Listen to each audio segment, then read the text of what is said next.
Alright, I'm getting ready to set up my bumper for my Ford F350 2005. I got my bumper from Move Bumpers in Lewistown, Montana. And this is the center section. I'm going to start with this because there's some stuff I'm going to do to this before I start constructing my bumper. And the first thing is I'm going to add a receiver. And so in order to do that, you have to first figure out where the center of the bumper is. And this center section for my bumper is 39.5 inches, so the center is 19 3/4 inches, and that's right here through the middle of the first leg of the M. So I've laid that out, and then in order to know where to put the hole for the receiver, I've decided that I want the receiver down part way so that it goes through this curve in the bumper, partly for strength and partly to kind of get it down out of the way. And so knowing that my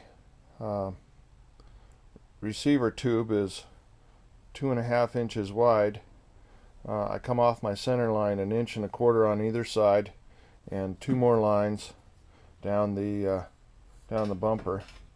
But you can't just make a square hole because I want the receiver to be straight in on the slanted surface. So in order to transfer the bottom line, what I do is establish where I want the top of my receiver to go, and then using this magnet, line it up, and then using a straight edge, lay the straight edge across the bottom and slide it down till it just touches the bumper surface, and then make a mark, and do that on both sides. And then that allows me to make the mark where the bumper is going to need to be cut in order for that receiver to slide in there and still be level when I'm all done. So now I'm going to go cut this out with the plasma cutter, and then that'll give me the hole I need in order to put this receiver in the hole. Okay, I changed my mind as far as how I was going to cut the hole for this receiver hitch, because it occurred to me that not everybody might have a plasma cutter, and so if you don't have a plasma cutter, what good does laying out a hole do you if you can't figure out how to cut it open? So I decided to change how I was going to do it for this video. So the first thing that I did, because figure if you've got a welder, you probably have some sort of grinder or something that you can put a cutoff wheel on. That's what I've got, is a cutoff wheel on this die grinder. You can get these at pawn shops, and you can get them relatively cheap, garage sales, that kind of stuff. That's where I got this one, was a garage sale for $5. So using this cutoff wheel, I went ahead and cut this notch over the top, and then I cut this notch down here at the bottom. And then once you get a notch cut in it, you can slip a hacksaw blade in there and just finish off the edges so it's nice and square.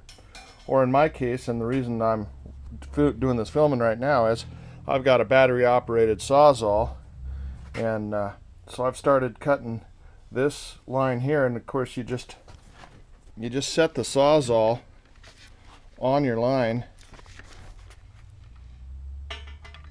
Just set it on the line and it'll cut the angle, and then once you punch through, then you can just set your Sawzall to cut through the cut that you've made, and you can cut a almost completely square corner that way. And the reason I'm showing you this now instead of after it's done is because I'm waiting for my battery on my Sawzall to charge. So that's how you can cut it with without a plasma cutter. You can cut it with a grinder and a Sawzall. If you wanted to, if you really had to, and you didn't have any other tools, you could drill a series of holes along the line, and then break it out, and then file it flat with just a file. So there's a lot of ways you can make that hole so that you can get your receiver in there. So now that I have the hole cut, there's how the receiver looks in the hole. Square receiver, rectangular hole. I'm not going to spot weld that in there yet though, because I'm going to wait until I get the bumper on the truck and then set everything level. There may be some adjustment, a little modification, maybe some grinding to make sure that that is right where I want it when I finally put it in the truck. But that's basically how it's going to look. And you can see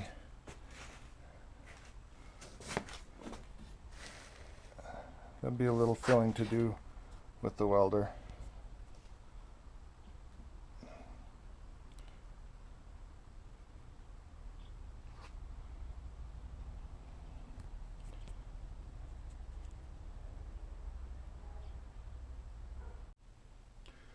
Okay, I did make a design change. I decided I didn't like that receiver sticking out there as far as I had it. I would have had to have it sticking out that far in order to get the holes to clear for the hitch pins. But I didn't like the fact that if it's sticking out there, you're going to be whacking your shins on it. You could hit something if you're sticking out farther than the front of your bumper, so it's a potential thing to bump into stuff. And so I've decided I'm going to move it, change it, set it farther back. So I've got it sitting now a little more flush, but that's going to require that in order for me to get the pin in, I'm going to have to do it, I don't know if you can see that, it might be too dark. I'm going to have to do it from underneath here, which is fine because I don't use the front hitch all that often. Maybe moving some boats around or something like that, or I've got a winch that I can put on the front, and so on those occasions where I use it, I'll just have to reach up under the bumper and slide the pin in. But it actually gives me more room. I could now put a locking pin in there, whereas before, the way I had it, I was only going to be able to use a straight pin. So this is actually going to be better. I'm going to like this a lot more.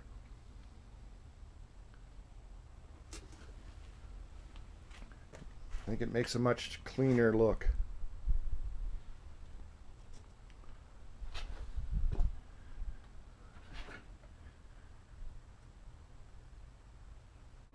This is the driver's side bumper plate or bumper mount that mounts to the frame on my F350. I saw a video online that showed one for a 250, and there were just two pieces, and he showed how he welded it and got it wrong and then had to fix it again. They've changed, or maybe they haven't changed it, but on this bracket for the F350, it comes in 3 pieces, and you pretty much can't get it wrong because they give you a diagram that shows you how to line it up. This is the driver's side, so this part goes toward the center of the grill, and this end is the 2 holes on this side, 1 hole on this side. This goes toward the center of the truck, toward the grill. This goes toward the fender. These 3 holes line up and bolt in where the tow hook normally goes, and then this plate sits right next to it. Now the one thing that I had to do on mine, because this fits inside the frame, and there's a wrinkle right there in the frame itself, a crush wrinkle, so that if you hit something, the frame wrinkles in, and that hit.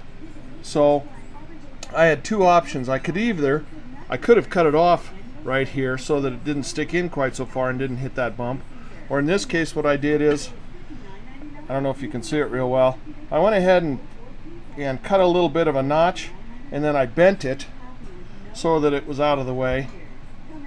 And I'll go ahead and weld this right here, just like they intended it, and it sticks farther back in there. So it's going to be as strong as they had ever intended it to be, but it did have to have a little bit of clearance to go around that wrinkle, and I had to notch it so that it would fit over the plate instead of next to it. So this is spotted and tack welded so that I can finish welding it, but I'm not going to do that now, and I would show you that wrinkle, but it's pitch dark outside, so I can't really do that with this camera.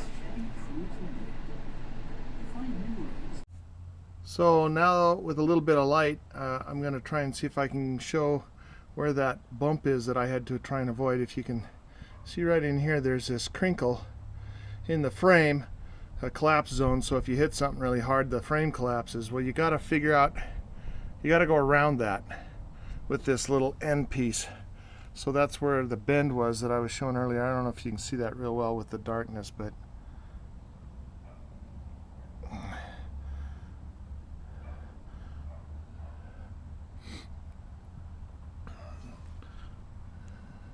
so I'm going to tack this part on. This is the passenger side, and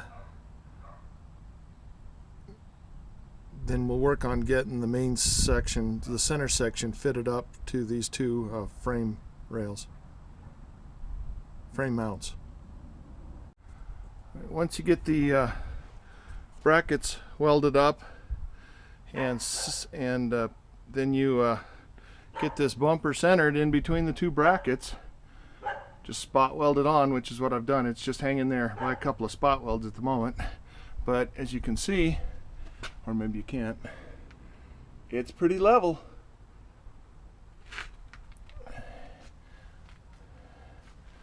And it's pretty well centered at this point. So I'm going to finish welding up the center, and then I'm going to brace up that receiver. And I had to charge the battery on the camera, so while the battery was charging, I cut the supports for the receiver and welded those in. It's just a piece of angle iron with a piece of strap holding it and tying it up to the frame brackets, so that it shouldn't, I'm not going to carry a ton of weight on there. I want to be able to hook a winch to it and maybe move a boat around or two. So nothing real heavy, but I think that ought to be heavy enough to keep that from bending.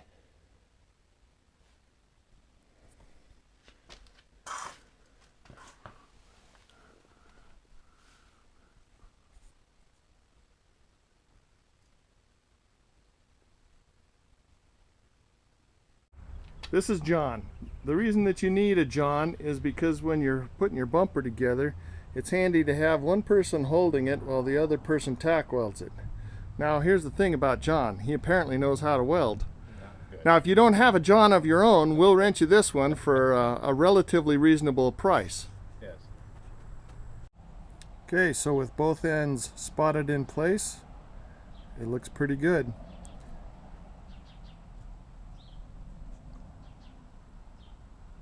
So then the next step after we get the bumper spotted, we went ahead and stiffened it up by welding it on the outside while it was still on the truck, so that it's not likely to move once I get it off the truck. And then we've got the filler panel spot welded in on the passenger side. Now the way that I'm doing this is I'm draping the grill so that John doesn't screw up my grill with all sorts of welding pit, and then I'll hold it while John spots it. Alright, so I've got the bumper mounted back on. I'm going to complete the wings. I've spot welded the passenger side wing on. And the one thing I'll say on this is don't be afraid to grind on this metal. These things aren't exactly a precision fit, and each truck is set up just a little different. So as you get farther along toward completion of the bumper, you're probably going to have to do some fitting so that everything lines up right with the bumper and with the body and the fenders and so forth. And that's what I'm having to do on this one. I'll show you a couple of spots.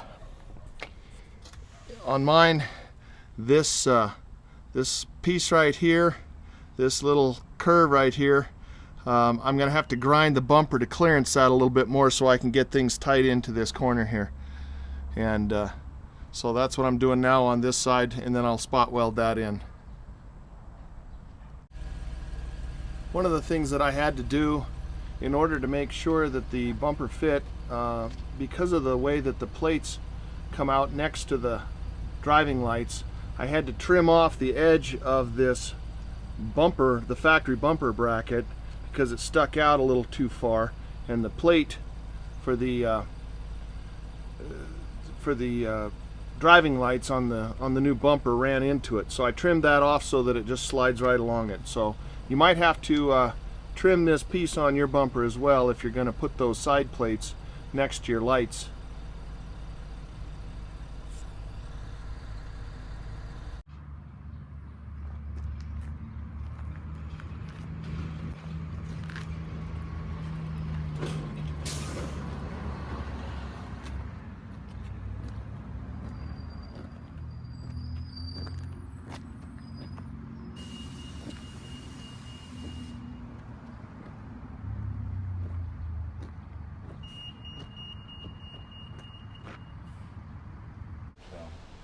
Well, there's the move bumper finished. Got the lights in and the license plate holder that slips right into the receiver. And that's it. That's the bumper.